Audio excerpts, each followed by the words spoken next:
একজন পুরুষ বুকে ব্যথা হলে ডাক্তারের কাছে যান, কিন্তু যৌন সমস্যা হলে চুপ করে থাকেন লজ্জায়। এই একটা ভুল তার সংসার স্বাস্থ্য দুটো নষ্ট করে দিতে পারে। কেন হয় এমন, চলেন বিস্তারিত জানি। গবেষণা বলছে যৌন সমস্যায় আক্রান্ত পুরুষদের মধ্যে মাত্র 20 থেকে 30% কখনো চিকিৎসকের কাছে যান। বাকিরা বছরের পর বছর একা বহন করেন এবং ধীরে ধীরে সমস্যা জটিল থেকে জটিলতর হয়। এই লুকিয়ে রাখার পিছনে 3টি কারণ কাজ করে। প্রথমত, পুরুষদের ভুল সংজ্ঞা। আমাদের সমাজ শিখিয়েছে পুরুষ মানুষ দুর্বল হয় না, ফলে সমস্যা স্বীকার করাটাকে পুরুষ মনে করে পরাজয়, যেটা আসলে সাহসের কাজ। দ্বিতীয়ত, লজ্জা চক্র। সমস্যা লুকালে সমাধান হয় না, বরং মানসিক চাপ বাড়ে। এই চাপ আরো বেশি যৌন দুর্বলতা তৈরি করতে পারে। এটা একটা দুষ্ট চক্র যেখান থেকে একা বের হওয়া কঠিন। তৃতীয়ত, সম্পর্কের নীরব ক্ষতি। স্বামী কথা বলে না, স্ত্রী বোঝে না কি চলছে।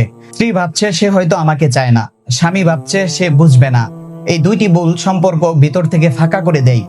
এই সমস্যাটা কি আপনিও ফেস করছেন? ভয় পাবেন না, বের হওয়ার উপায় আছে। শুধু 3টি পদক্ষেপ নিতে হবে।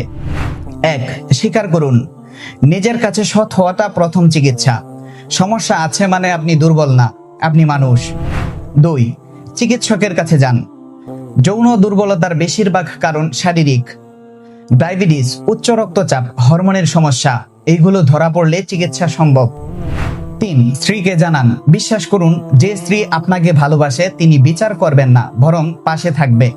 আর এই সময়টাই স্ত্রী আপনার পাশে থাকাটা ভেরি ভেরি ইম্পর্ট্যান্ট। সমস্যা লুকানো পুরুষত্ব না, সমস্যার মুখোমুখি হওয়াটাই আসল পুরুষত্ব, এবং এই সাহসটাই আপনার সংসার বাঁচাতে পারে।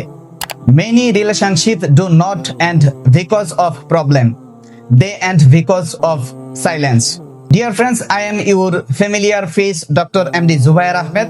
আপনার যদি এই বিষয়ে জানার থাকে, লজ্জা না করে নির্বিঘ্নে কমেন্টে প্রশ্ন করুন, আমি উত্তর দেব।